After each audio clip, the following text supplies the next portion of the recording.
આજે આપણે વેજીટેબલથી ભરપૂર પૂડા બનાવીશું. તેને પુડલા, પૂડા, ચીલા પણ કહી શકાય, જે ફાઈબર અને પ્રોટીનથી ભરપૂર છે અને તે એકદમ પોચા અને ટેસ્ટી હશે. ચાલો પૂડા બનાવવાનું સ્ટાર્ટ કરીએ. મેં કેરેટ લીધું છે અને ખમણી લીધું છે, ઓનિયન, મેથી,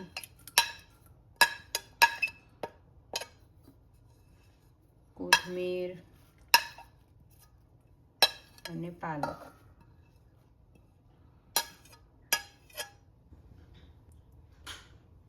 પનીર જેને મેં છીણી લીધું છે. આદુ મરચાંની પેસ્ટ છે, મેં એમાં 3 જેવા લીલા મરચાં લીધા છે અને 1 ઇંચ જેટલો આદુનો ટુકડો લીધો છે. 1 ચમચી જેટલું ધાણા જીરું પાવડર, અડધી ચમચી કરતાં ઓછો ગરમ મસાલો, અડધી ચમચી કરતાં ઓછું હળદર, અડધી ચમચી કરતાં ઓછું મરીનો પાવડર લીધો છે મેં, અને અડધી ચમચી કરતાં ઓછો અજમો લીધો છે. એને આપણે આમાં નાખી લઈશું.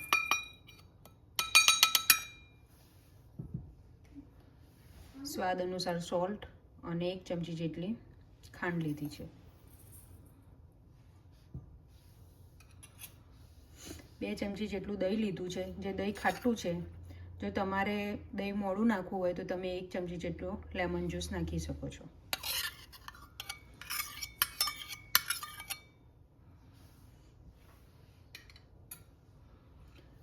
અને 1 કપ જેટલો ચણાનો લોટ છે.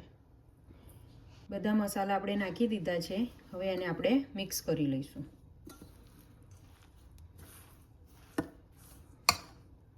અને જેમ પાણીની જરૂર લાગે તેમ આપણે એને નાખતા જઈશું.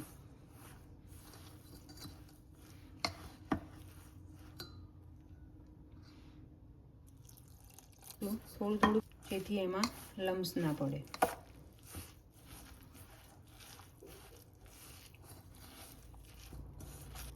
આ રીતે મિક્સ કરતા જઈશું અને થોડું થોડું પાણી એડ કરતા જઈશું.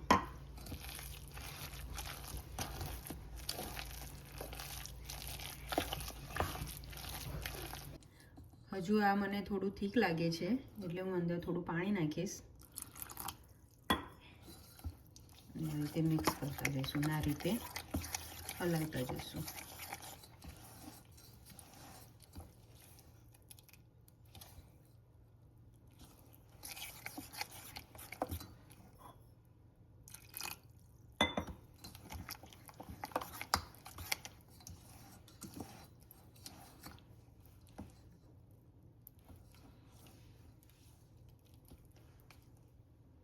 તમે જોઈ શકો છો આ મિક્સ થઈ ગયું છે. મેં એને આ રીતની થિકનેસ રાખી છે.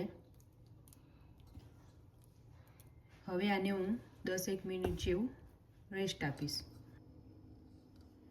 10 મિનિટ થઈ ગઈ છે. હવે આપણે પૂડા બનાવવાનું સ્ટાર્ટ કરીશું. મેં એક તવી લઈ લીધી છે, તેને ગરમ કરવા મૂકી દીધી છે અને એને બટરથી ગ્રીસ કરી લીધી છે. હવે તેની અંદર 2 ચમચા જેટલું બેટર લઈશ અને ચમચાની મદદથી આ રીતે હું એને પાથરી લઈશ.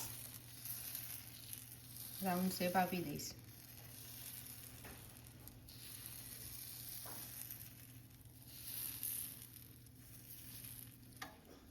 હવે આપણે એને થોડીવાર શેકાવા દઈશું. એક બાજુ શેકાઈ ગયો છે. હવે આપણે એને પલટાવી લઈશું.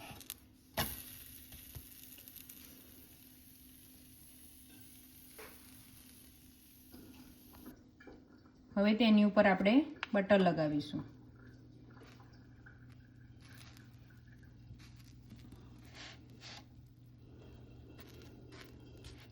આ રીતે બટર લગાવીને એને આપણે પલટાવી લઈશું.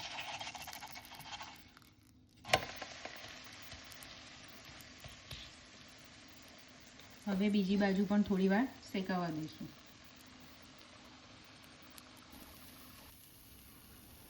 તમે જોઈ શકો છો પૂડાનો કલર બ્રાઉન થઈ ગયો છે.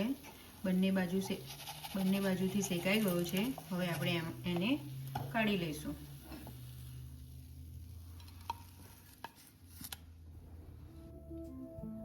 વેજીટેબલ પૂડા બનીને તૈયાર છે. આ પૂડા તમે ગ્રીન ચટણી સાથે, દહીં સાથે, કેચઅપ સાથે ખાઈ શકો છો.